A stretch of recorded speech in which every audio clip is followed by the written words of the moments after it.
என் உயிருக்கு நிகரான தமிழ் புலிகளே, உங்கள் அனைவருக்கும் நெஞ்சார்ந்த மாலை நேர வணக்கத்தினை உறுத்தாக்கிக் கொள்கிறேன். தோழர்களே, தலித் விடுதலை இயக்கத்தினுடைய நிறுவன தலைவர் மாண்புமிகு ஐயா ஞானசேகரன் அவர்களுக்கு நாளைய தினம் பிறந்த நாள் தினம் அனுசரிக்கப்படுகிற இந்த நேரத்தில் அவருடைய தியாகத்தை போற்றும் விதமாக முதற்கண் அவருக்கு தமிழ் புலிகள் கட்சியின் சார்பில் நெஞ்சார்ந்த வீர வணக்கத்தினை முதற்கண் உறுத்தாக்கிக் கொள்கிறேன். ஐயா தலித் ஞானசேகரன் அவர்கள் பறந்து விரிந்து களமாடிய பூமி இது. ஒடுக்கப்பட்ட மக்களுடைய ஒற்றுமைகளை பறைசாற்றும் விதமாக எண்ணற்ற போராட்டங்களை முன்னெடுத்த பகுதியாக கரூர் கட்டமைக்கப்பட்டிருக்கிறது. அவர் எடுத்த அந்த தியாகத்தினுடைய விளைச்சல் இன்றைக்கும் சசிகுமார் அவர்கள் மூலமாக, ஐயா மூக்நாயக் அவர்களுடைய மூலமாக இந்த மண்ணில் இன்றைக்கும் வேர் ஊன்றி அது பரவி கொண்டிருக்கிறது, உறுதியாக நின்று கொண்டிருக்கிறது. எனவேதான் அம்பேத்கரிய பெரியாரிய மார்க்சிய சிந்தனையாளர்கள் இந்த மண்ணில் இன்றும் உறுதியாக நெஞ்சுறுதியோடு ஒடுக்கப்பட்ட மக்களுக்கு நாம் களமாட முடிகிறது. எனவே இந்த மண்ணில் ஒடுக்கப்பட்ட மக்களுடைய ஒற்றுமைகளை பறைசாற்றிய ஐயா ஞானசேகரன் அவர்களுடைய தியாகத்தை போற்றும் விதமாக அவர் பெரிதும் ஆசைப்படுகிற அருந்ததியர் மக்களுடைய விடுதலையை முன்னிறுத்தி அந்த விடுதலைக்கான கருவியாக இருக்கிற அருந்ததியர் உள்ளிட ஒதுக்கீட்டை விலக்கி இன்றைக்கு தலித் விடுதலை இயக்கம் பொதுக்கூட்டம் நடத்தி கொண்டிருக்கிறார்கள். என் அன்பான உறவுகளே, இந்த நேரத்தில் அருந்ததியர் உள்ளிட ஒதுக்கீட்டை விலக்கி பேச வேண்டிய அவசியம் ஏன் ஏற்பட்டிருக்கிறது? அருந்ததியர் மக்களுக்கு வழங்கப்பட்டிருக்கிற உள் இடஒதுக்கீட்டினுடைய சாராம்சம் என்னவாக இருக்கிறது என்பதை, எந்த மக்களுக்காக அந்த சட்டம் இயற்றப்பட்டிருக்கிறதோ, எந்த மக்கள் பயன்பெற வேண்டும் என்று அந்த சட்டத்தை இயற்றினார்களோ, இன்னும் அந்த மக்களுக்கே இந்த சட்டத்தினுடைய தேவையை, இந்த சட்டத்தினுடைய நோக்கத்தை தெளிவுபடுத்த வேண்டிய நிலையிலே தான் நாம் நின்று கொண்டிருக்கிறோம். தமிழகத்தில் அல்லது இந்திய சாதிய அமைப்பு முறையில், இந்திய சமூக அமைப்பு முறை என்பது சாதிய அமைப்பு முறையாக இருக்கிறது. இந்த சாதிய அமைப்பு முறை என்பது 4 வர்ண முறையை இந்த மண்ணிலே உருவாக்கி 4 விதமான ஏற்றத்தாழ்வுகளை இந்த மண்ணிலே வேரூன்ற செய்து அதை பாதுகாக்க 4000 சாதிகளை உருவாக்கி, சாதிகளுக்குள் பல உட்சாதிகளை உருவாக்கி, சாதிய அமைப்பு முறையை இறுக்கமாக வைத்துக் கொண்டு இங்கிருக்கிற 4 வர்ண முறையை மிக கவனமாக பாதுகாத்துக் கொண்டிருக்கிறார்கள். இந்த சாதிய அமைப்பு முறை எந்த நிலையிலும் கெட்டுவிடக்கூடாது என்பதற்காக அதற்கு ஒரு மத கோட்பாடுகளை உருவாக்கி, அந்த மதத்தை பாதுகாக்கிற கடவுள்களை உருவாக்கி, அந்த கடவுள்களை பாதுகாக்கிற கோயில்களை உருவாக்கி, அந்த கோயில்களை பாதுகாக்கிற சாஸ்திர சம்பிரதாயங்களை உருவாக்கி, இந்த சாதிய அமைப்பு முறையை ஒரு கெட்டித்தட்டி போன ஒரு அமைப்பு முறையாக இன்றைக்கும் இந்த மண்ணிலே நிலவச் செய்வதன் மூலமாக பார்ப்பனியம் வென்றிருக்கிறது. இந்த சாதிய அமைப்பு முறை ஒழிக்கப்பட வேண்டும். இந்த சாதிய அமைப்பு முறையினால் ஏற்றத்தாழ்வுகள் இந்த மண்ணிலே நிலைநிறுத்தப்பட்டிருக்கிறது. ஏற்றத்தாழ்வுகள் ஒழிக்கப்பட்டு மனிதர்கள் அனைவரும் சமம். இந்திய சமூகத்தில் பிறந்த யாரும் ஏற்றத்தாழ்வுகளை கொண்டவர்கள் அல்ல, எல்லோரும் சமமாக வாழ வேண்டும் என்கிற நிலையை உருவாக்குவதற்கு மானுட சமூகத்திலே அம்பேத்கர், பெரியார், காரல் மார்க்ஸ் போன்ற பல தலைவர்கள் இந்த மண்ணிலே பல போராட்டங்களை முன்னெடுத்தார்கள். இவர்களுக்கெல்லாம் முன்னோடியாக இந்த சாதிய அமைப்பு முறையினால் 4 வர்ண முறையை உருவாக்கிய அந்த அமைப்பு முறையில் எல்லா படிநிலைகளுக்கும் சூத்திரர் என்கிற ஒரு சாதிய அமைப்பு முறையை உருவாக்கி அவர்கள் அடிமைகளாக்கப்பட்டார்கள். 4 வர்ணத்திலே கடைக்கோடியிலே இருக்கிற சூத்திரர்களுக்கு எந்த உரிமையும் கிடையாது. சூத்திரர்களுக்கு எந்த உரிமைகளும் கிடையாது என்று சொன்னால், சூத்திரர்கள் அடிமைகள் என்று சொன்னால், அவர்கள் இங்கே தமிழகத்தில் இருக்கிற பட்டியல் சாதியை சார்ந்தவர்கள் அல்ல. இன்னும் வெளிப்படையாக சொல்ல வேண்டும் என்று சொன்னால், அடிமைகளாக வீழ்த்தப்பட்டிருக்கிற சூத்திரர்கள் என்பவர்கள் தேவேந்திரகுல வேளாளர்களோ ஆதி திராவிடர்களோ அருந்ததியர்களோ அல்ல. மாறாக நாங்கள் எல்லாம் ஆண்ட சாதியை சார்ந்தவர்கள், நாங்கள் எல்லாம் உயர்ந்த சாதியை சார்ந்தவர்கள் என்கிற மனப்பான்மை கொண்டிருக்கிற பிற்படுத்தப்பட்ட மிக பிற்படுத்தப்பட்ட சமுதாயத்தை தான் பார்ப்பனியம் சூத்திரர்கள் என்று அடிமைப்படுத்தப்பட்டு வைத்திருக்கிறார்கள் என்பதுதான் 4 வர்ண முறையினுடைய அடிப்படையாக இருக்கிறது. எனவே இங்கே சூத்திரர்கள் என்கிற அடிமைகள் என்பவர்கள் இங்கிருக்கிற அமைப்பு முறையின் அடிப்படையிலே பிற்படுத்தப்பட்ட மிக பிற்படுத்தப்பட்ட சமுதாயத்தை சார்ந்தவர்களாக இருந்திருக்கிறார்கள். அவர்களுக்கு கல்வி உரிமை கிடையாது. சூத்திரர்களுக்கு கீழே பெண்கள் இருக்க வேண்டும் என்கிற நிலை இருந்தது. இந்த வர்ண முறையிலே தனியாக பிரித்து வைக்கப்பட்டவர்களாக இருப்பவர்கள் தான் தீண்டத்தகாத சாதிகள் என்கிற 5வது வர்ணத்தை சார்ந்தவர்களாக இருக்கிறார்கள். அவர்கள்தான் இன்றைக்கு தேவேந்திரகுல வேளாளர்களாக, பறையர்களாக, அருந்ததியர்களாக, தீண்டத்தகாதவர்களாக, பட்டியல் சாதிக்காரர்களாக 5ஆம் வர்ண முறையாக ஒதுக்கி வைக்கப்பட்டிருக்கிறார்கள். ஏன் இந்த 4 வர்ண முறையிலே இல்லாமல் 5வது வர்ண முறையாக தீண்டத்தகாத சாதிகளாக இங்கு இருக்கிற பட்டியல் சாதிகளை வைத்தார்கள் என்று சொன்னால், இந்த மண்ணிலே குறிப்பாக தமிழகத்திலே பட்டியல் சாதிகளாக இருக்கிற இந்த பிரிவிலே இருக்கிற சாதிகள் எல்லாம் இந்த 4 வர்ண முறை என்று அழைக்கப்படுகிற ஒருவனுக்கு கீழே ஒருவன் இருக்க வேண்டும், சூத்திரன் எல்லோருக்கும் அடிமையாக இருக்க வேண்டும் என்கிற இந்த வர்ண முறையை ஏற்க மறுத்து இந்த 4 வர்ண முறை என்று சொல்லுகிற இந்த பார்ப்பனியத்திற்கு எதிராக கடுமையாக போராடியதனால் இந்த 4 வர்ண முறையை விட்டு விலக்கி வைக்கப்பட்டவர்களாக இங்கு இருக்கிற பட்டியல் சாதியை சார்ந்தவர்கள் இருக்கிறார்கள். வரலாற்றின் அடிப்படையிலே தீண்டத்தகாதவர்கள் என்று சொல்லுகிற இந்த பட்டியல் சாதியை சார்ந்தவர்கள் 4 வர்ண முறையை எதிர்த்ததனால் இவர்கள் தீண்டத்தகாதவர்களாக ஆக்கப்பட்டார்கள். எனவே 4 வர்ண முறையை ஏற்க மறுத்தவர்கள் பட்டியல் சாதியை சார்ந்தவர்கள் என்பது இந்திய அமைப்பு முறையினுடைய சாதி அமைப்பு முறையாக இருக்கிறது என்பதை நாம் முதலில் புரிந்து கொள்ள வேண்டும். இப்படியாக சூத்திரர்களும் தீண்டத்தகாத சாதியை சார்ந்தவர்கள் என்று அழைக்கப்படுகிற பட்டியல் சாதிக்காரர்களும் இந்த 4 வர்ணமுறை கோட்பாட்டின் அடிப்படையிலே வீழ்த்தப்பட்டவர்களாக இருந்தார்கள், கேட்பாரற்றவர்களாக இருந்தார்கள், அடிமையாக இருந்தார்கள். கல்வி உரிமை பறிக்கப்பட்டது, வேலை வாய்ப்பு உரிமை பறிக்கப்பட்டது. இந்த நிலையிலே இருக்கிற எல்லா சமுதாயத்தையும் சார்ந்த பெண்கள் ஆண்களுக்கு அடிமைகளாக வீழ்த்தப்பட்டார்கள் என்கிற இந்த வரலாற்றிலே இருந்து நாம் இந்த இடஒதுக்கீட்டை பார்க்க வேண்டியதாக இருக்கிறது. ஆக வீழ்த்தப்பட்ட சூத்திரர்களும் எதிர்த்து போராடிய தீண்டத்தகாதவர்களும் இந்த மண்ணில் பார்ப்பனியத்தால் எந்த உரிமைகளையும் நுகர முடியாமல் ஒதுக்கி வைக்கப்பட்டவர்களாக இருந்தார்கள்.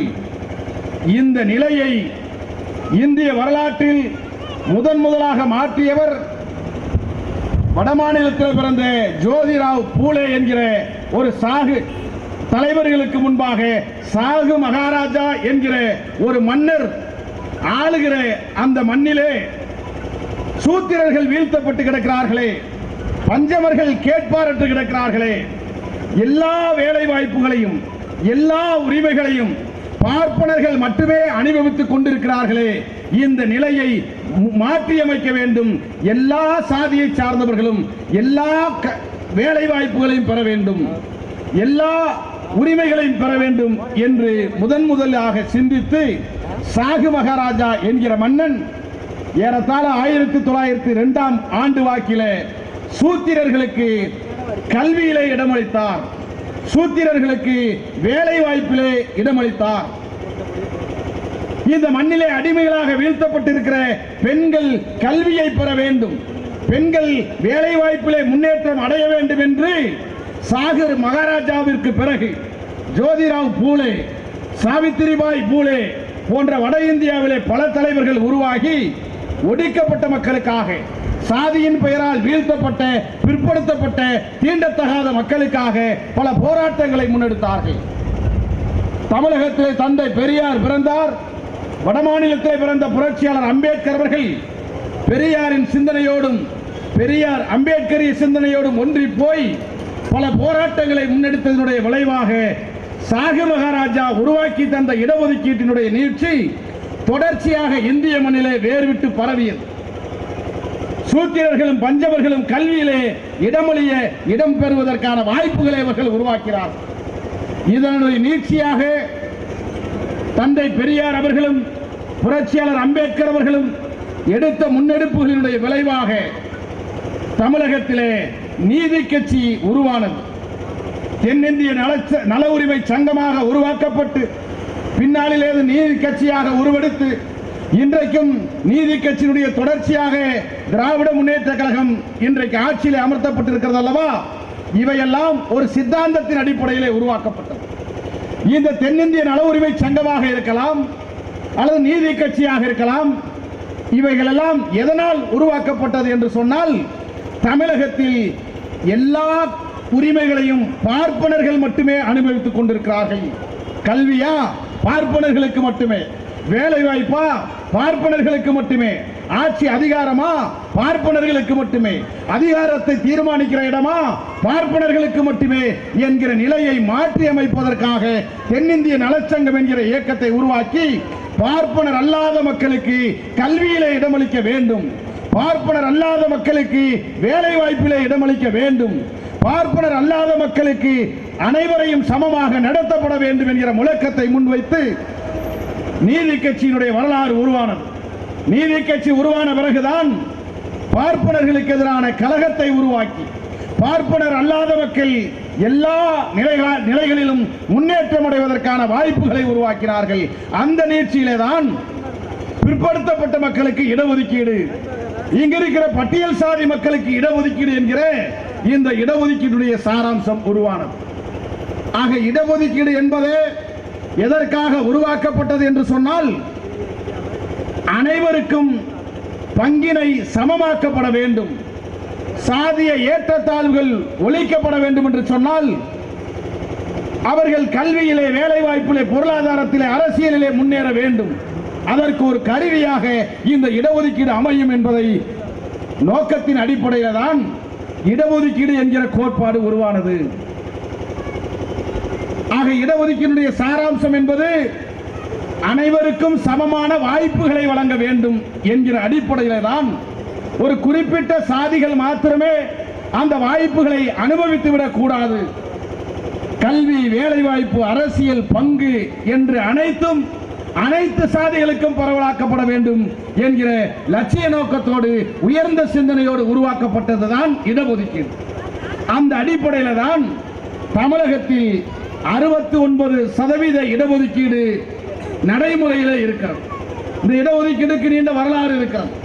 தொடக்கத்தில் 25 விழுக்காடாக 14 விழுக்காடாக இப்படி இடஒதுக்கீட்டுடைய அந்த நகர்வுகள் என்று உருவாக்கப்பட்டு இன்றைக்கு பிற்படுத்தப்பட்டவர்களுக்கு 30 விழுக்காடு, மிக பிற்படுத்தப்பட்டவர்களுக்கு 20 விழுக்காடு, பட்டியல் சாதி மக்களுக்கு 18 விழுக்காடு, பழங்குடி சாதியினருக்கு 1 விழுக்காடு என்று தமிழகத்திலே 69% இடஒதுக்கீடு நடைமுறையிலே இருக்கிறது. இந்த 69% இடஒதுக்கீடு என்பது இந்தியாவில் வேறு எந்த மாநிலத்திலும் கிடையாது. உச்சநீதிமன்றம் 50 விழுக்காட்டிற்கு மேலாக இடஒதுக்கீட்டை பயன்படுத்தக்கூடாது என்று சொன்ன பிறகும் தமிழ்நாட்டில் 69 விழுக்காடை நம்மால் நடைமுறைப்படுத்த முடிகிறது என்று சொன்னால், அதுதான் திராவிட இயக்கத்தினுடைய போராட்டம், நீதி கட்சியினுடைய போராட்டம், தந்தை பெரியாருக்கு கிடைத்த வெற்றி என்பது இந்த இடஒதுக்கீட்டுடைய வரலாறாக இருக்கிறது. அப்படி உருவாக்கப்பட்ட அந்த 69 விழுக்காடு இடஒதுக்கீட்டிலே இன்றைக்கு பட்டியல் சாதிகளுக்கு வழங்கப்பட்டிருக்கிற 18 விழுக்காடு இடஒதுக்கீட்டிலே தான் அருந்ததியர் என்கிற ஒரு சமுதாயத்திற்கு உள்ளிடஒதுக்கீடு வேண்டும் என்கிற கோரிக்கை ஏறத்தாழ 30 ஆண்டு காலம் 40 ஆண்டு காலம் இந்த மண்ணிலே கோரிக்கையாக முன்னெடுக்கப்பட்டது. பட்டியல் சாதியிலே இருக்கிற அருந்ததியர் மக்களுக்கு உள்ளிடஒதுக்கீடு வேண்டும் என்கிற கோரிக்கை ஏன் உருவானது என்று சொன்னால், பார்ப்பனர்களிடத்திலே பிற்படுத்தப்பட்டவர்களுக்கு இடஒதுக்கீடு வேண்டும் என்கிற கோரிக்கை எவ்வாறு உருவெடுத்ததோ, பிற்படுத்தப்பட்டவர்களிடத்திலே இருந்து மிக பிற்படுத்தப்பட்டவர்களுக்கு இடஒதுக்கீடு வேண்டும் என்கிற கோரிக்கை எவ்வாறு உருவெடுத்ததோ, அதை போலவே பட்டியல் சாதி மக்களிலே இருக்கிற 18 விழுக்காடு இடஒதுக்கீடிலே அருந்ததியருக்கு 6 விழுக்காடு உள்ளிட ஒதுக்கீடு வேண்டும் என்கிற கோரிக்கை ஏறத்தாழ 40 ஆண்டு காலம் உருவானது, முன்னெடுக்கப்பட்டது. ஏன் இந்த கோரிக்கை? தமிழகத்தில் 18% இடஒதுக்கீடு தாழ்த்தப்பட்ட சாதியை சார்ந்தவர்களுக்கு, பட்டியல் சாதி சார்ந்தவர்களுக்கு வழங்கப்பட்டிருக்கிறது. பட்டியல் சாதியில் இருக்கக்கூடிய சாதிகள் இந்த 18 விழுக்காட்டு இடஒதுக்கீடின் அடிப்படையிலே கல்வியிலே, வேலை வாய்ப்பிலே பங்கு பெற முடியும் என்பது அந்த இடஒதுக்கீட்டுடைய நோக்கம். ஆனால் வழங்கப்பட்டிருக்கிற 18 விழுக்காடு இடஒதுக்கீட்டில் அந்த சமூகத்தில் இருக்கிற அருந்ததியர் சமுதாயம் அந்த இடஒதுக்கீட்டுடைய பலனை அடைய முடியவில்லை. அந்த சமூகத்தில் ஏற்கனவே கல்வி பெற்றிருக்கிற, அந்த சமூகத்தில் ஏற்கனவே அரசியல் விழிப்புணர்வை பெற்றிருக்கிற, ஏற்கனவே வேலை வாய்ப்பை பெற்றிருக்கிற இதர பட்டியல் சாதியை சார்ந்தவர்கள் இந்த இடஒதுக்கீட்டுடைய பலனை அருந்ததியர் மக்கள் அனுபவிக்க முடியாமல் தடுக்கக்கூடிய வாய்ப்பின் அடிப்படையிலே இவர்கள் இந்த இடஒதுக்கீட்டை நுகர முடியவில்லை. ஒரு அலுவலகத்தில் 100 பேரை வேலைக்கு தேர்வு செய்கிறார்கள் என்று சொன்னால் அதில் 18 பேர் பட்டியல் சாதிக்காரர்களாக இருக்க வேண்டும் என்பது இடஒதுக்கீட்டுடைய நோக்கம். 18 பேரிலே பட்டியல் சாதி யார்? இங்க இருக்கிற தேவேந்திர குல வேளாளர்கள், இங்க இருக்கிற பறையர் சமுதாயத்தை சார்ந்தவர்கள், இங்க இருக்கிற அருந்ததியர்கள், புதரை வண்ணார்கள், இந்த பட்டியலில் இருக்கிற குறவர்கள் என்று 5 வகைகளாக சுருக்கி பார்க்கக்கூடிய இந்த சமுதாயத்தை சார்ந்தவர்கள் எல்லாம் வேலை வாய்ப்பிலே இந்த 18 விழுக்காட்டின் அடிப்படையிலே இடஒதுக்கீட்டை எடுத்துக்கொள்ளலாம் என்று சட்டம் சொல்லுகிறது. ஆனால் அந்த 18 விழுக்காட்டிலே புதரை வண்ணாரால் இந்த இடஒதுக்கீட்டை நுகர முடியவில்லை. அந்த 18 விழுக்காட்டிலே குறவர் சமுதாயத்தை சார்ந்தவர்களால் இந்த இடஒதுக்கீட்டை நுகர முடியவில்லை. அந்த 18 விழுக்காட்டிலே சக்கிலியர் சமுதாயத்தை சார்ந்தவர்கள் இந்த இடஒதுக்கீட்டை நுகர முடியவில்லை. ஏன் நுகர முடியவில்லை என்றால், நான் ஏற்கனவே குறிப்பிட்டதைப் போல எல்லா நிலைகளிலும் மேம்பட்டு நிற்கிற இதர பட்டியல் சாதிக்காரர்களோடு போட்டி போட முடியவில்லை என்பதுதான் நிதர்சனமான உண்மை. எனவேதான் போட்டி போட முடியாத எங்களுக்கு இடஒதுக்கீட்டை பிரித்து தாருங்கள், எங்களுக்கான இடஒதுக்கீட்டை உள்ளிட ஒதுக்கீடாக தனியாக தாரை வார்த்து தாருங்கள் என்கிற கோரிக்கை உருவானது. இந்த கோரிக்கை முழுக்க முழுக்க அம்பேத்கருடைய பார்வையிலே, பெரியாரினுடைய பார்வையிலே 100 விழுக்காடு நியாயமான கோரிக்கை.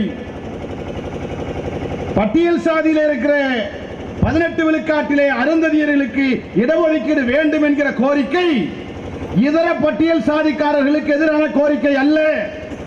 தன்னுடைய பங்கை அனுபவிக்க எனக்கான வாய்ப்பை தாருங்கள், என்னுடைய இயலாத நிலையை நீங்கள் கணக்கில் எடுத்துக்கொண்டு எனக்காக தனியாக பிரித்து தாருங்கள் என்று நியாயமாக வைக்கிற கோரிக்கை. இந்த கோரிக்கையிலே 100 விழுக்காடு நியாயம் இருக்கிறது. நம்முடைய குடும்பத்திலே 3 பிள்ளைகள் 4 பிள்ளைகள் இருக்கிறார்கள் என்று வைத்துக் கொண்டால் 4 குழந்தைகளும் நம்முடைய குழந்தைகள் தான், மாற்று கருத்தில்லை. ஆனால் 4 குழந்தைகளும் நம்முடைய குழந்தையாக இருந்தாலும் 4 ஒரு குழந்தை ஊனமாக பிறந்து விட்டது என்று வைத்துக் கொள்ளுங்கள், அது ஒரு குழந்தை நோய்வாய்ப்பட்டு இருக்கிறது என்று வைத்துக் கொள்ளுங்கள். 4 குழந்தைகளும் நம்முடைய குழந்தைகள் என்றாலும் கூட நோய்வாய்ப்பட்டு கிடக்கிற குழந்தைக்கு நாம் முன்னுரிமை வழங்குவதில்லையா? ஊனமாக இருக்கிற குழந்தைக்கு நாம் முன்னுரிமை தருவதில்லையா? அதை போலத்தான் கல்வியிலே, வேலை வாய்ப்பிலே, அரசியலிலே ஊனமாக இருக்கிற இந்த அருந்ததியர் மக்களுக்கு, கல்வியிலே, வேலை வாய்ப்பிலே, அரசியலிலே நோய்வாய்ப்பட்டு கிடக்கிற இந்த அருந்ததியர் மக்களுக்கு அவர்களுடைய நலனை கருதி இடஒதுக்கீட்டை தனியாக உள்ளிட ஒதுக்கீடாக தாருங்கள் என்கிற கோரிக்கை நியாயமானது. எப்படி நம்முடைய குழந்தைக்கு நாம் முன்னுரிமை தருகிறோமோ அதை போலவே பட்டியல் சாதியிலே மிகவும் பின்தங்கி இருக்கிற அருந்ததியர் மக்களுக்கு இடஒதுக்கீட்டை முன்னுரிமை அடிப்படையில் வழங்குவது நியாயம் என்கிற கோரிக்கை ஏறத்தாழ 40 ஆண்டு காலம் அருந்ததியர் மக்களுடைய பிரதிநிதிகளாக இருக்கிற பல தலைவர்கள், இந்த மேடையில் இருக்கிற இந்த தலித் விடுதலை இயக்கத்துடைய நிறுவன தலைவர் ஐயா ஞானசேகரன் அவர்கள் உள்ளிட்ட எத்தனையோ தலைவர்கள் 80களில் இருந்து இந்த இடஒதுக்கீட்டு கோரிக்கை, உள்ளிடஒதுக்கீட்டு கோரிக்கை எழுச்சி பெற்றது. இந்த இடஒதுக்கீட்டுடைய கோரிக்கை இங்கு இருக்கிற அம்பேத்கரிஸ்டுகளால், இங்கு இருக்கிற பெரியாரிஸ்டுகளால், இங்கு இருக்கிற மார்க்சிஸ்டுகளால் ஏற்கப்பட்டு அருந்ததியர் இயக்கங்களோடு, அருந்ததியர் மக்களோடு களம் கோர்த்து பல போராட்டங்களை முன்னெடுத்ததனுடைய விளைவாக கடந்த 2009ஆம் ஆண்டு அன்றைக்கு இருந்த திராவிட முன்னேற்ற கழக தலைமையிலான அரசு, கலைஞர் அவர்கள் தலைமையிலான அரசு 2009ஆம் ஆண்டு அருந்ததியர் மக்களுடைய கோரிக்கை நியாயமானது, அவர்களுக்கு உள்ளிட ஒதுக்கீடு தருவதற்கான எண்ணற்ற காரணங்கள் இருக்கிறது என்கிற அந்த புரிதலின் அடிப்படையில், இந்த மக்களுடைய உணர்வுகளை ஏற்றுக்கொண்டதன் அடிப்படையில் டாக்டர் கலைஞர் அவர்களுடைய தலைமையிலான திமுக அரசு 2009ஆம் ஆண்டு அருந்ததியர்களுக்கு 3 விழுக்காடு உள்ளிட ஒதுக்கீடு வழங்கியது. அது சட்டமாக்கப்பட்டது. போகிற போக்கில் அந்த இடஒதுக்கீட்டை அவர்கள் தரவில்லை. அந்த இடஒதுக்கீட்டை தருவதற்கு முன்பாக அருந்ததியர்கள் பட்டியல் சாதி மக்களோடு கல்வியில், வேலை வாய்ப்பில் எந்த அளவிற்கு பின்தங்கி இருக்கிறார்கள், அவர்கள் இந்த 18 விழுக்காட்டை எந்த அளவிற்கு நுகர்ந்திருக்கிறார்கள், வேலை வாய்ப்புகளிலே ABCD என்கிற 4 பிரிவுகள் இருக்கிறது. அந்த பிரிவுகளிலே D என்கிற தூய்மை பணியாளர் பணிபுரிகிற பிரிவுகளிலே தான் ஏறத்தாழ 90 விழுக்காடு இந்த மக்கள் இருக்கிறார்கள். இவர்களால் A பிரிவிலே, B பிரிவிலே வேலை வாய்ப்பை நுகர முடியவில்லை. அதாவது அதிகார தலைமையிலே இருக்கிற அந்த பதவிகளிலே இவர்கள் இடம்பெற முடியவில்லை. எனவே கீழே வீழ்ந்து கிடக்கிற இந்த மக்களை கைதூக்கி விடும் விதமாக வழங்கியதுதான் 3 விழுக்காடு உள்ளிட ஒதுக்கீடு. இந்த இடஒதுக்கீட்டை சட்டமாக முன்மொழிந்து அவருடைய உடல்நிலை முதுகு தண்டுவிட அறுவை சிகிச்சை செய்யப்பட்டு மருத்துவமனையில் இருந்த நிலையிலும் கூட அன்றைக்கு இருந்த துணை முதலமைச்சராக இருந்த மாண்புமிகு தளபதி ஸ்டாலின் அவர்களுடைய கைகளிலே அந்த சட்டத்தை கொடுத்தனுப்பி சட்டத்தை சட்டமன்றத்திலே நிறைவேற்றுங்கள் என்று சொல்லி இந்த சட்டத்தை தளபதி ஸ்டாலின் அவர்கள் ஒருமனதாக சட்டமன்றத்திலே தீர்மானமாக நிறைவேற்றி சட்டமாக்கப்பட்டு அருந்ததியர்களுக்கு உள்ளிட ஒதுக்கீடு சட்டம் சாத்தியமானது. இந்த 2009 அருந்ததியர்களுக்கு வழங்கப்பட்ட இந்த உள்ளிட ஒதுக்கீட்டிற்கு பிறகு இந்த சட்டத்தை எதிர்த்து பல குரல்கள் வந்தது. தாழ்த்தப்பட்ட மக்களை பிளவுபடுத்தி விட்டார் கருணாநிதி, பட்டியல் சாதி மக்களுடைய ஒற்றுமையை சிதைத்து விட்டார் கருணாநிதி, அரசியல் அமைப்பு சட்டத்தை மீறிவிட்டார். எனவே இந்த உள்ளிட ஒதுக்கீட்டை ரத்து செய்ய வேண்டும் என்று சென்னை உயர்நீதிமன்ற மதுரை கிளையிலே, சென்னை உயர்நீதிமன்றத்திலே வழக்கு தொடுக்கப்பட்டு அந்த வழக்கு மேல்முறையீடாக உச்சநீதிமன்றம் வரை சென்று ஏறத்தாழ 14 ஆண்டு காலம் நீதிமன்றத்திலே விசாரணைக்கு உட்படுத்தி கடந்த ஆகஸ்ட் 1ஆம் தேதி ஒரு வரலாற்று சிறப்புமிக்க தீர்ப்பை உச்சநீதிமன்றம் வழங்கியது. கலைஞர் அவர்கள் வழங்கிய உள்ளிட ஒதுக்கீடு சட்டம் செல்லும் என்கிற வரலாற்று சிறப்புமிக்க தீர்ப்பை உச்சநீதிமன்றம் வழங்கியது. அது மட்டுமல்ல, பட்டியல் சாதியிலே மிக பின்தங்கி இருக்கிற சாதிகளாக இருப்பவர்களை கணக்கெடுப்பு நடத்தி அவர்களுக்கு இந்த இடஒதுக்கீட்டை மாநில அரசுகளே வழங்கலாம் என்று அந்த தீர்ப்பு சாராம்சம் சொல்லுகிறது. இந்த தீர்ப்பின் மூலமாக அருந்ததியர் உள்ளிட ஒதுக்கீடு மட்டுமல்ல, இந்தியா முழுவதும் உள்ள பட்டியல் சாதியில் இருக்கிற மிக பின்தங்கி இருக்கிற சாதிகளுக்கெல்லாம் இடஒதுக்கீடை பெறுகிற, உள்ளிட ஒதுக்கீடை பெறுகிற வாய்ப்பை அல்லது இந்த சம வாய்ப்பை பெறுகிற வாய்ப்பை இந்தியா முழுவதும் இருக்கிற பின்தங்கிய மக்களுக்கான ஒரு உரிமையாக இந்த தீர்ப்பு நமக்கு கிடைக்கப்பட்டிருக்கிறது என்பதுதான் நிதர்சனமான உண்மை. தமிழகத்திலே அருந்ததியர் உள்ளிட ஒதுக்கீடு, பஞ்சாபிலே அங்கே வால்மீகிகளுக்கான இடஒதுக்கீடு, ஆந்திராவிலே மாதிகா மாலா என்கிற சாதிகளுக்கு இடையிலான இடஒதுக்கீடு என்கிற இந்தியா முழுவதும் எந்தெந்த மாநிலத்தில் பட்டியல் சாதியிலே பின்தங்கி இருக்கிற மக்கள் இடஒதுக்கீடு வேண்டும் என்று கேட்கிறார்களோ அந்த மக்களுக்கெல்லாம் இடஒதுக்கீடை வழங்க மாநில அரசுகளுக்கு அதிகாரம் உண்டு என்கிற வரலாற்று சிறப்புமிக்க தீர்ப்பை வழங்கி இருக்கிறார்கள். இடஒதுக்கீடை 2009ஆம் ஆண்டு வழங்கிய போது என்ன ஒப்பாரி சத்தம் கேட்டதோ, உள்ளிடஒதுக்கீடு வேண்டும் என்று 30 ஆண்டு காலம் நாம் போராடிய போது என்ன ஒப்பாரி சத்தம் கேட்டதோ அதை போலவே இந்த உச்சநீதிமன்றம் தீர்ப்பு வந்த பிறகும் சிலருடைய ஒப்பாரி சத்தம் கேட்டுக்கொண்டே இருக்கிறது. இதை இந்த அருந்ததியர் மக்கள் உன்னிப்பாக கவனத்தில் எடுத்துக் கொள்ள வேண்டிய நிலையைத்தான் விலக்கி பேச வேண்டும் என்று தலித் விடுதலை இயக்கம் இந்த பொதுக்கூட்டத்தை நடத்தி கொண்டிருக்கிறார். அருந்ததியர்களுக்கு வழங்கப்பட்ட உள்ளிடஒதுக்கீடு எதை செய்தது, என்ன செய்தது, இந்த இடஒதுக்கீட்டால் இந்த சமூகம் அடைந்த பலன்கள் என்ன என்பதையெல்லாம் நாம் நினைத்து பார்த்து அந்த பயன்களை, அந்த சம வாய்ப்புகளை தக்க வைப்பதற்கான போராட்டத்தை, தக்க வைப்பதற்கான முன்னெடுப்புகளை நாம் முன்னெடுக்க வேண்டிய தேவை இருக்கிறது. இந்த அருந்ததியர் உள்ளிடஒதுக்கீடு 2009ஆம் ஆண்டு வழங்கப்பட்டார்கள் அல்லவா? வழங்கப்பட்ட பிறகு 2010ஆம் ஆண்டில் இருந்து ஏறத்தாழ 14 ஆண்டுகள் ஆகிவிட்டது.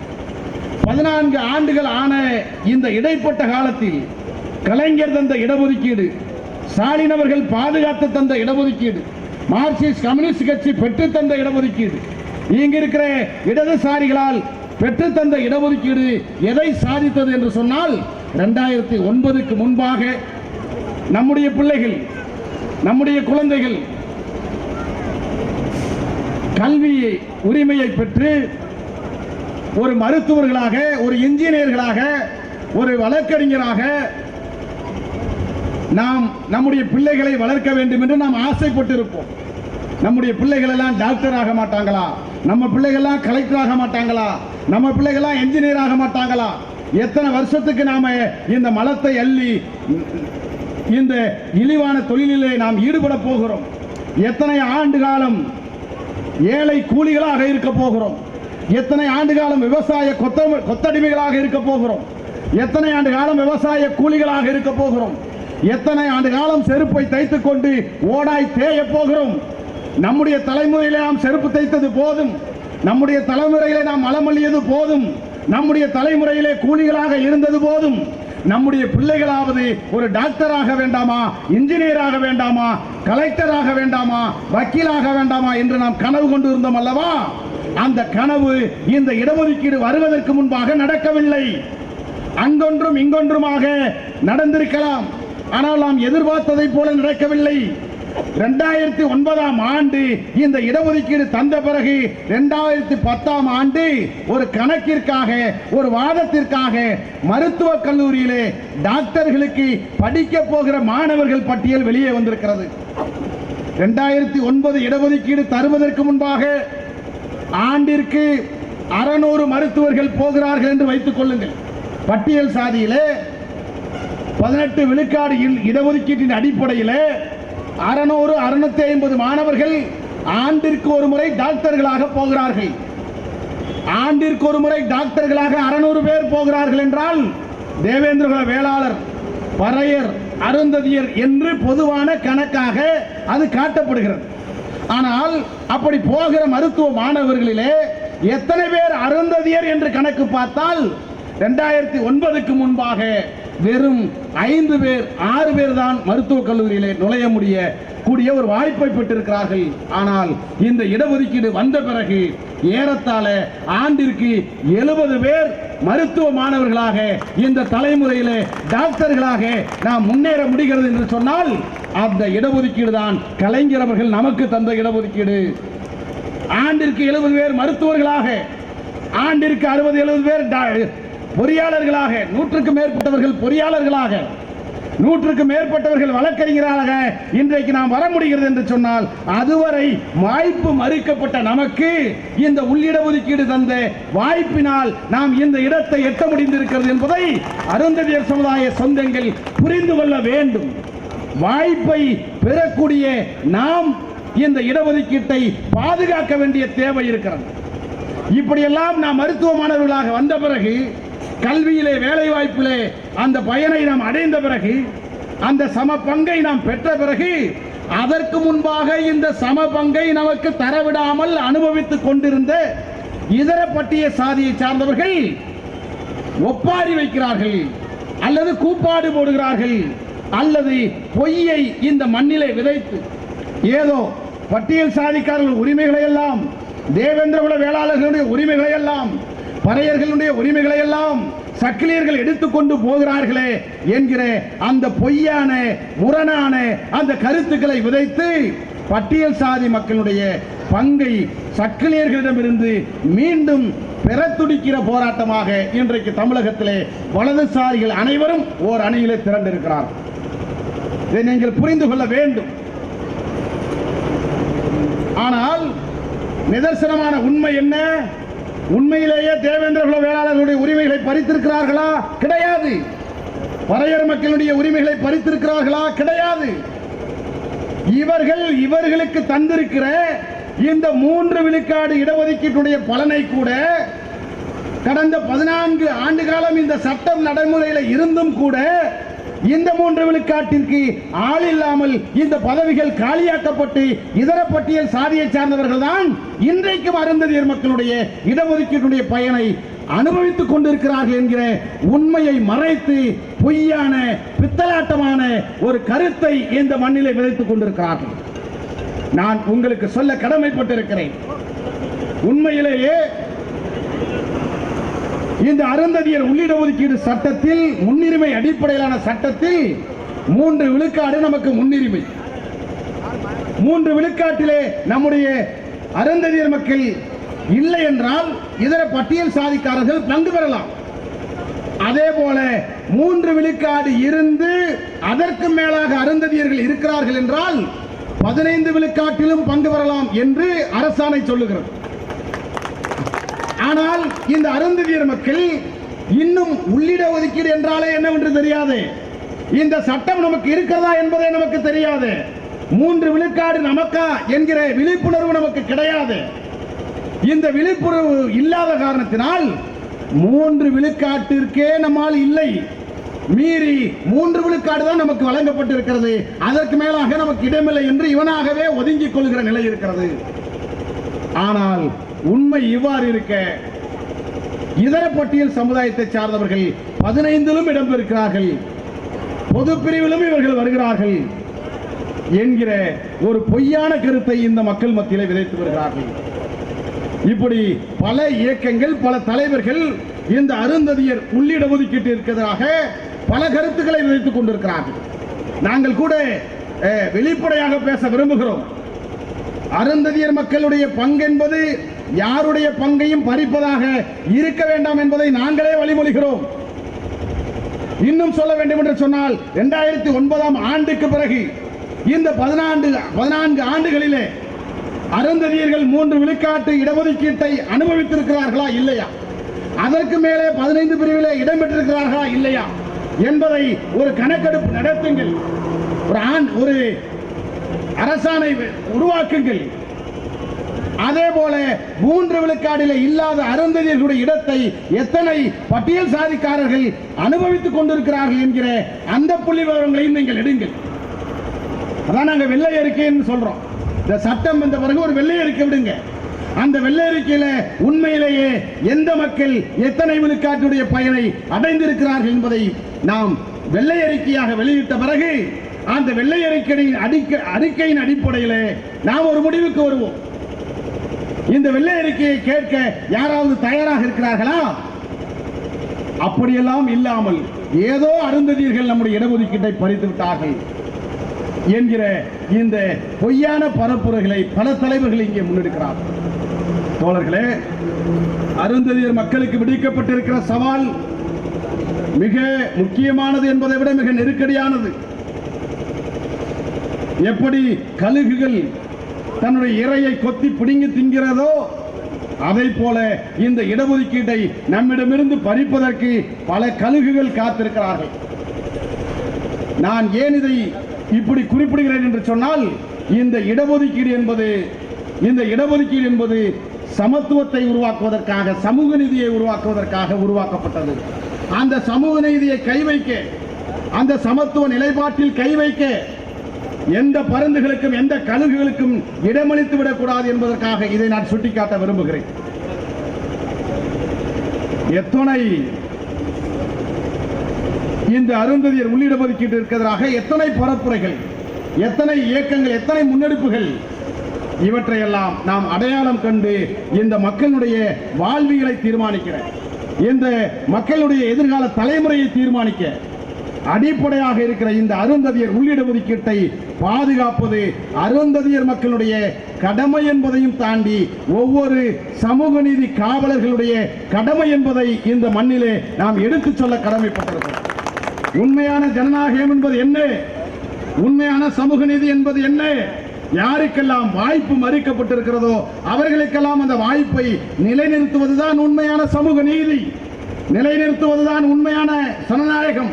எனவே இந்த மண்ணிலே ஜனநாயகம் பேசுகிற, சமூக நீதி பேசுகிற, சமத்துவம் பேசுகிற, தாழ்த்தப்பட்டோர் ஒற்றுமை பேசுகிற, தமிழ் தேசிய அரசியல் பேசுகிற, அம்பேத்கரிய பெரியாரிய மார்க்சிய சிந்தனை இந்த மண்ணிலே பரப்புகிற அத்துணை தலைவர்களுக்கும், அத்துணை இயக்கங்களுக்கும், அத்துணை கருத்தாளர்களுக்கும் ஒரு அடிப்படை கடமை உண்டு. அந்த கடமைதான் அருந்ததியர் உள்ளிடஒதுக்கீட்டை பாதுகாக்க வேண்டும் என்கிற கடமை நமக்கு இருக்கிறது. எனவே இது அருந்ததியர் மக்களுக்கான பிரச்சனை என்று ஒதுக்கி வைத்து விட முடியாது. இது ஒரு பட்டியல் சாதி மக்களுக்கான முரண்பாடு என்று ஒதுக்கி வைத்து விட முடியாது. இது சமூக நீதி சார்ந்த பிரச்சனை, சமத்துவம் சார்ந்த பிரச்சனை. இந்த பிரச்சனையை நாம் கவனத்திலே கொள்ளாமல் நாம் கவனிக்க தவறிவிட்டோம் என்றால் நம்முடைய அடுத்த தலைமுறை தற்குறி தலைமுறைகளாக மாறிவிடும். எனவேதான் இந்த பொறுப்பை தமிழ் புலிகள் தன்னுடைய தோல் மீதும் மார்பீதும் போட்டுக்கொண்டு இந்த இடஒதுக்கீட்டை பாதுகாக்கிற களத்தில் எல்லா நிலைகளிலும் சமூக நீதியை பாதுகாக்கிற அந்த யுத்தத்தில் எங்களை அர்ப்பணித்துக் கொண்டிருக்கிறோம் என்பதை இந்த மக்களுக்கு மட்டுமல்ல, சமூக நீதி காவலர்களுக்கு நான் இங்கே பதிவு செய்ய விரும்புகிறேன். இதிலே கொடுமை என்னவென்றால், இந்த இடஒதுக்கீட்டை பறித்தே ஆக வேண்டும், அருந்ததியர் உள்ளிடஒதுக்கீட்டை ரத்து செய்தே ஆக வேண்டும். இது அம்பேத்கருக்கு எதிரானது. இது பட்டியல் சாதி மக்களுடைய ஒற்றுமையை சிதைக்கக்கூடியது. இது இந்தியாவினுடைய அரசியல் அமைப்பு சட்டத்திற்கு எதிரானது என்றெல்லாம் போகாத ஊர்களுக்கு பாதை காட்டுகிற பல இயக்க தலைவர்கள் இந்த மண்ணிலே நுட்பமாக இந்த இடஒதுக்கீட்டை பறிக்கக்கூடிய களத்தை கட்டியமைத்துக் கொண்டிருக்கிறார்கள் என்பதை நாம் கவனிக்க தவறுகிறோம் என்றால் நாம் இந்த இடஒதுக்கீட்டை பாதுகாக்க முடியாது. நான் நேரத்தின் அருமை கருதி ஒன்றை சொல்ல விரும்புகிறேன். பல கருத்துக்கள் இந்த உள்ளிடஒதுக்கீட்டிற்கு எதிராக பதியப்பட்டிருக்கிறது. என்னுடைய ஆசான், எங்களை வழிநடத்துகிற புரட்சியாளர் அம்பேத்கரை நீங்கள் கோடிட்டு காட்டுவதனால், அம்பேத்கர் மொழியிலே சொல்கிறேன், அம்பேத்கருடைய கருத்துக்களுக்கு எதிராக அல்லது அம்பேத்கரை துணைக்கு இழுத்துக்கொண்டு இது அம்பேத்கர் கொண்டு வந்த அரசியலமைப்பு சட்டத்திற்கு எதிரானது. எனவே அம்பேத்கருடைய பார்வையிலே இந்த இடஒதுக்கீட்டை ரத்து செய்ய வேண்டும் என்றெல்லாம் இன்றைக்கு கொக்கரித்துக் கொண்டிருக்கிறார்கள். நான் கேட்க விரும்புவதெல்லாம், அம்பேத்கர் கொண்டு வந்த அரசியல் அமைப்பு சட்டம் பட்டியல் சாதி மக்களிலே பின்தங்கி இருக்கிற மக்களுக்கு உள்ளிடஒதுக்கீடு தரக்கூடாது என்று சொல்லி இருக்கிறதா? எந்த சட்டப்பிரிவிலே சொல்லப்பட்டிருக்கிறது? விவாதிக்க தயாரா? அம்பேத்கரை அறியாதவர்களா நாங்கள்? சட்டத்தை அறியாதவர்களா நாங்கள்? எங்கள் அப்பன், தாத்தன், பாட்டன், பூட்டன் உங்களிடத்தில் ஏமாளிகளாக இருந்திருக்கலாம். இது புலிகளுடைய தலைமுறை, அம்பேத்கரை அறிந்த தலைமுறை, அரசியல் அமைப்பு சட்டத்தை அறிந்த தலைமுறை. எங்களிடத்திலே மாயாஜால வித்தைகளை யாரும் காட்டிவிட வேண்டாம். எங்கள் தலைமுறை அறிவு தலைமுறை என்பதை இந்த இடத்திலே நான் பதிவு செய்ய விரும்புகிறேன். அம்பேத்கர் உள்ளிடஒதுக்கீடு தரக்கூடாது என்று எந்த சட்டத்திலே சொன்னார்? நீங்கள் சொல்லுகிறீர்களே அரசியல் அமைப்பு சட்ட பிரிவு 341 பட்டியல் சாதி மக்களுக்கு அல்லது பட்டியல் சாதி மக்களை சேர்ப்பதற்கோ நீக்குவதற்கோ இடமில்லை, அந்த சட்டத்தை மீறி அருந்ததியர்களுக்கு உள்ளிட ஒதுக்கீடு வழங்கியிருக்கிறார்கள் என்று நீங்கள் சட்டப்பிரிவை காட்டுகிறீர்களே. உங்களுக்கு நான் ஒன்றை சொல்லுகிறேன். அந்த அரசியல் அமைப்பு சட்ட பிரிவு 341 என்கிற பிரிவு பட்டியல் சாதியில் இருக்கிற பின்தங்கி இருக்கிற மக்களுக்கு உள்ளிட ஒதுக்கீடு வழங்கக்கூடாது என்று சொல்லி இருக்கிறதா? இடஒதுக்கீடு வழங்கக்கூடாது என்று சொல்லி இருக்கிறதா? இடஒதுக்கீட்டுடைய வரலாறு தெரியுமா? 1947 விடுதலை பெற்ற பிறகு 50களுக்கு பிறகு அரசியல் அமைப்பு சட்டம் ஏற்கப்பட்டு முதல் திருத்தம் அரசியல் அமைப்பு சட்டத்திலே உருவான வரலாறு தெரியாதவர்களிடத்திலே நீங்கள் போய் சொல்லுங்கள். இந்தியாவினுடைய அரசியல் அமைப்பு சட்டம் தந்தை பெரியார் அவர்களுடைய போராட்டத்திற்கு பிறகு புரட்சியாளர் அம்பேத்கர் அவர்களே முன்மொழிந்து திருத்திய முதல் சட்டப்பிரிவே 15(4), 16(4) என்கிற அந்த பிரிவு என்பது முதல் அரசியல் சட்டத்திலே திருத்தப்பட்ட பிரிவு. அந்த பிரிவு என்ன சொல்லுகிறது? பிற்படுத்தப்பட்ட சாதியிலே பின்தங்கியவர்களுக்கு இடஒதுக்கீடு வழங்கலாம், பட்டியல் சாதி மக்களிலே பின்தங்கி இருக்கிறவர்களுக்கு இடஒதுக்கீடு வழங்கலாம் என்று இந்த பிரிவை உருவாக்கியவர்கள் அம்பேத்கரும் பெரியார். இன்றைக்கு இந்த 341 பிரிவு பட்டியல் சாதியில் இருக்கிற மக்களை சேர்ப்பதற்கோ நீக்குவதற்கோ மத்திய அரசுக்கு தான் அதிகாரம் உண்டு, மாநில அரசுக்கு அதிகாரம் இல்லை என்று அந்த பிரிவு சொல்லப்பட்டிருக்கிறது. ஆனால் உச்சநீதிமன்றம் என்ன சொல்லி இருக்கிறது?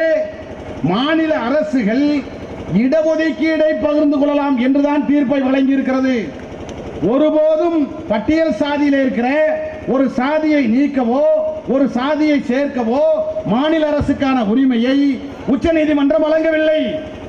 உச்சநீதிமன்றம் தெளிவாக மாநில அரசுகள் இடஒதுக்கீட்டை மட்டும் பகிர்ந்து கொள்ளலாம் என்றுதான் தீர்ப்பு வழங்கியிருக்கிறது. இப்பொழுது தமிழகத்திலே நம்முடைய திராவிட முன்னேற்ற கழக தலைமையிலான ஆட்சி இருக்கிறது என்று சொன்னால் தமிழக அரசுக்கு இந்த தீர்ப்பு என்ன சொல்கிறது? தமிழகத்தில் இருக்கிற சாதியிலே எந்த சாதி பின்தங்கிய சாதி என்று நீங்கள் கணக்கெடுத்து பார்த்து கருதுகிறீர்களோ அவர்களுக்கு நீங்கள் இடஒதுக்கீடை தரலாம் என்று சொல்லுகிறோம். இப்பொழுது உதாரணத்திற்கு இப்படி வைத்துக் கொள்ளலாம். தமிழகத்திலே நீண்ட காலமாக தேவேந்திரகுல வேளாளர்கள் பட்டியலை விட்டு நாங்கள் வெளியேற வேண்டும் என்று கோரிக்கை வைக்கிறார்களே, இந்த கோரிக்கையை ஏற்று தமிழகத்தினுடைய முதலமைச்சர் இந்த தேவேந்திரகுல வேளாளர்களை பட்டியலை விட்டு நீக்க உரிமை உண்டா? அதற்கு இந்த தீர்ப்பு இடமளிக்கிறதா என்றால் கிடையாது. இந்த நீக்குகிற உரிமை மத்திய அரசுக்கு தான் உண்டு, மாநில அரசுக்கு கிடையாது. இங்கிருந்து ஒருவர் போக வேண்டும் என்று கருதினாலோ அல்லது பட்டியல் பிற்படுத்தப்பட்ட சாதியிலே மிக பிற்படுத்தப்பட்ட சாதியிலே இருக்கிற ஒரு சாதியை சார்ந்தவர்கள் நாங்கள் எஸ்சியிலே சேர்ந்து கொள்கிறோம், அதுதான் எங்களுக்கு இடஒதுக்கீடு தருகிறது என்று யாரேனும் நீங்கள் எஸ்சியிலே சேர வேண்டும் என்று விரும்பினாலும் தமிழக அரசால் மாநில அரசுகளால் சேர்த்துக் கொள்ள முடியாது. அதுவும் மத்திய அரசுக்கு தான் உண்டு. எனவே சேர்க்கிற நீக்குகிற உரிமை தமிழக அரசுக்கு மாநில அரசுக்கு வழங்கவில்லை. எது மத்திய அரசிடம்தான் இருக்கிறது.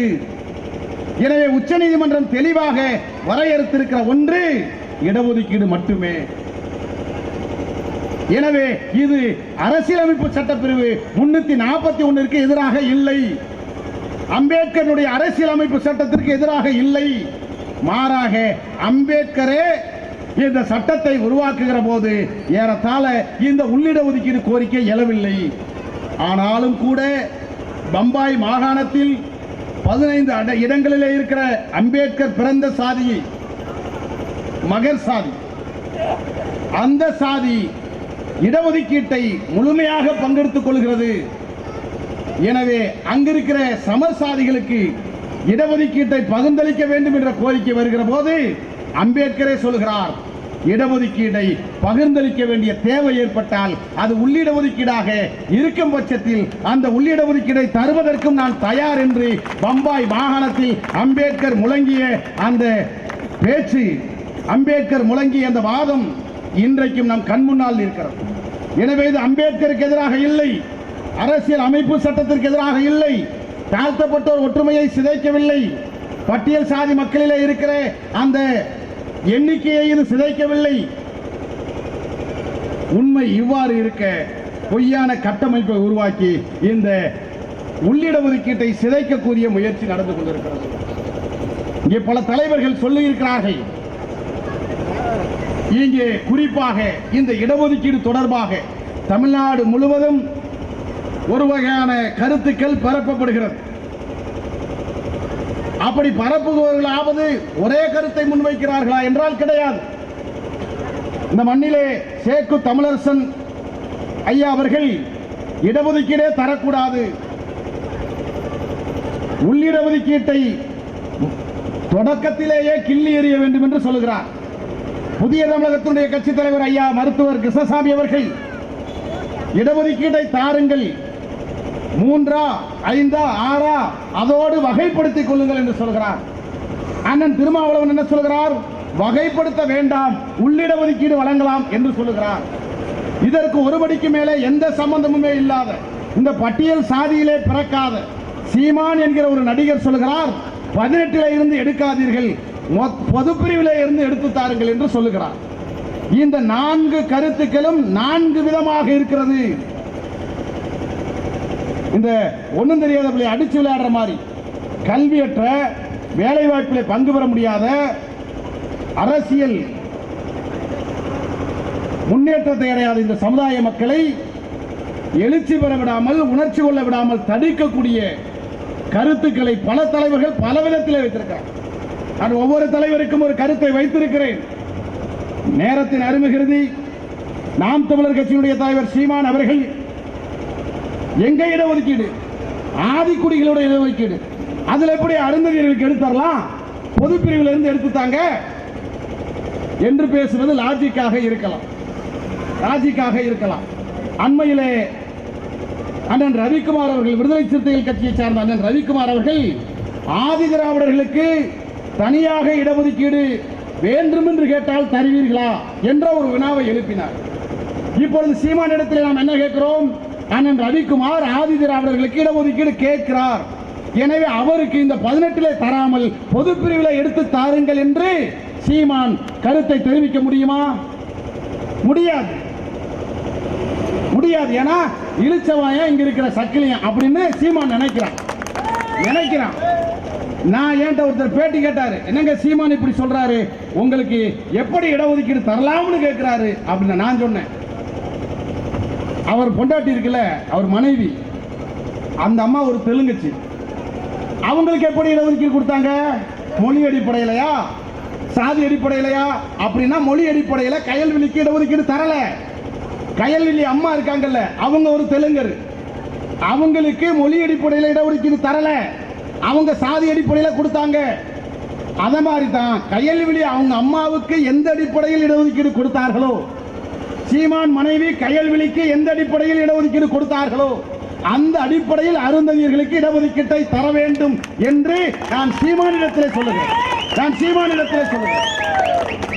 என்ன சொல்ல வர்றாருன்னா, அருந்ததியர்கள் தமிழர்கள் அல்ல, தமிழர்கள் பங்கை ஏன் எடுத்துக் கொடுக்கிறீர்கள் என்று இந்த பட்டியல் சாதியில் இருக்கிற ஆதி திராவிடர்கள் மக்களிடத்தில் இருந்து, தேவேந்திர மக்களிடத்தில் இருந்து அருந்ததியர்களை அப்புறப்படுத்தி அரசியல் குளிர்காய பார்க்கிறார் சீமான். அதான் செய்தி. அப்ப நாம என்ன சொல்றோம்?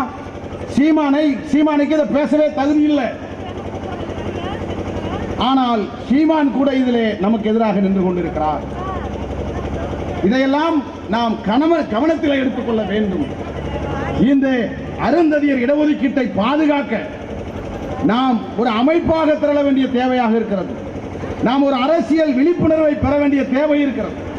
அடுத்த தலைமுறை கல்வி பெற்ற தலைமுறையாக, அடுத்த தலைமுறை வேலைவாய்ப்பை பெறக்கூடிய தலைமுறையாக, அடுத்த தலைமுறை மருத்துவர்களாக, பொறியாளர்களாக, வழக்கறிஞர்களாக, கலெக்டர்களாக வர வேண்டும் என்று சொன்னால் இந்த இடஒதுக்கீட்டை பாதுகாக்க வேண்டியது நம்முடைய அடிப்படை கடமை என்பதை ஒவ்வொரு ஒடுக்கப்பட்டவனும் புரிந்து கொள்ள வேண்டும். இந்த இடஒதுக்கீட்டிற்கு எதிராக எல்லோரும் ஒரு அணியிலே திரண்டிருக்கிறார்கள். ஆனால் இந்த உள்ளிடஒதுக்கீட்டை பாதுகாக்க வேண்டும் என்று முழங்குகிற நாம் ஒரு அணியிலே திரளவில்லை. எடுப்பார் கைப்பிள்ளையாக இருக்கிறோம், ஏற்றத்தாழ்வுகளை கொண்டிருக்கிறோம், அமைப்பாக திரளவில்லை, அரசியலாக அணி திரளவில்லை. நாம் அரசியலாக அணிதிரளாத போது, அமைப்பாக அணிதிரளாத போது, ஓர் அணியிலே அணிதிரளாத போது எதிரிகளுடைய பலம் விரிவடைந்திருக்கிறது. எனவே இந்த இடஒதுக்கீட்டை பாதுகாக்க வேண்டும் என்று சொன்னால் நமக்கென்ற ஒரு அமைப்பு தேவைப்படுகிறது, நமக்கென்ற அரசியல் அதிகாரம் தேவைப்படுகிறது. அந்த அரசியல் அதிகாரத்தை பெறுவதற்கான ஒரு அமைப்பிலே தன்னை இணைத்துக் கொண்டு நாம் ஓர் அணியிலே திரண்டு போராடுவதன் மூலமாகத்தான் இந்த இடஒதுக்கீட்டை நம்மால் பாதுகாக்க முடியும் என்கிற யதார்த்த நிலையை நாம் புரிந்து கொள்ள வேண்டும். எல்லா நிலையிலும் போராடணும். இந்த 14 ஆண்டு காலத்தில் அருந்ததியர் உள்ளிட ஒதுக்கீட்டிலே பயன்பெற்ற என்னுடைய சொந்தங்கள் அரசு ஊழியர்கள் என்ன செய்து கொண்டிருக்கிறார்கள்? அருந்ததியருக்கு இடஒதுக்கீட்டை தரக்கூடாது என்று பட்டியல் சாதியில் இருக்கிற அரசு ஊழியர்கள் எல்லாம் ஒன்று சேர்கிறார்கள். இந்த இடஒதுக்கீடுடைய பயனை பெற்ற அருந்ததிய அரசு ஊழியர்கள் ஒன்று சேர ஏன் தயக்கம் காட்டுகிறீர்கள்? நீங்கள் எல்லோரும் சொல்லுகிற கருத்து, நீங்கள் பல தலைவர்களாக இருக்கிறீர்கள், பல சங்கங்களாக இருக்கிறீர்கள். நான் உங்களிடத்தில் சொல்லிவிட்டேனே, நீங்கள் யாரேனும் ஒருவரை தலைவராக தேர்வு செய்யுங்கள், யாரேனும் ஒரு அமைப்பை அடையாளம் காணுங்கள், ஏதாவது ஒரு அமைப்பை நீங்கள் வளர்த்தெடுங்கள். அது ஒன்றுதான் அருந்ததியர் இடஒதுக்கீட்டை மட்டுமல்ல, அருந்ததியர் சமுதாய தலைமுறையையே பாதுகாப்பதற்கு நமக்கு ஒரு அமைப்பு தேவைப்படுகிறது. யார் உதவி செய்தாலும் செய்யவில்லை என்றாலும், யார் எதிர்த்து நின்றாலும், யார் துரோகம் செய்தாலும் எல்லா தடைகளையும் உடைத்து இந்த புலிப்படை அருந்ததியர் உள்ளிடஒதுக்கீட்டை பாதுகாக்கும் என்கிற ஒப்பற்ற ஒரு ஒப்புதலை இந்த மண்ணிலே விதைத்து அதற்கான களப்பணியை தமிழ் புலிகள் கட்சி மிக தீவிரமாக முன்னெடுக்கும் என்பதை சொல்லி, இந்த வாய்ப்பினை தந்த தலித் விடுதலை இயக்கத்தை சார்ந்த பொதுச் செயலாளர் அண்ணன் சசிகுமார் அவர்களுக்கும், தலித் விடுதலை இயக்கத்தை சார்ந்த அனைத்து மட்ட பொறுப்பாளர்களுக்கும் நான் சார்ந்திருக்கிற தமிழ் புலிகள் கட்சியின் சார்பிலே மீண்டும் ஒரு முறை நெஞ்சார்ந்த நன்றி சொல்லி இந்த பொதுக்கூட்டத்தை நிறைவு செய்கிறேன். நன்றி.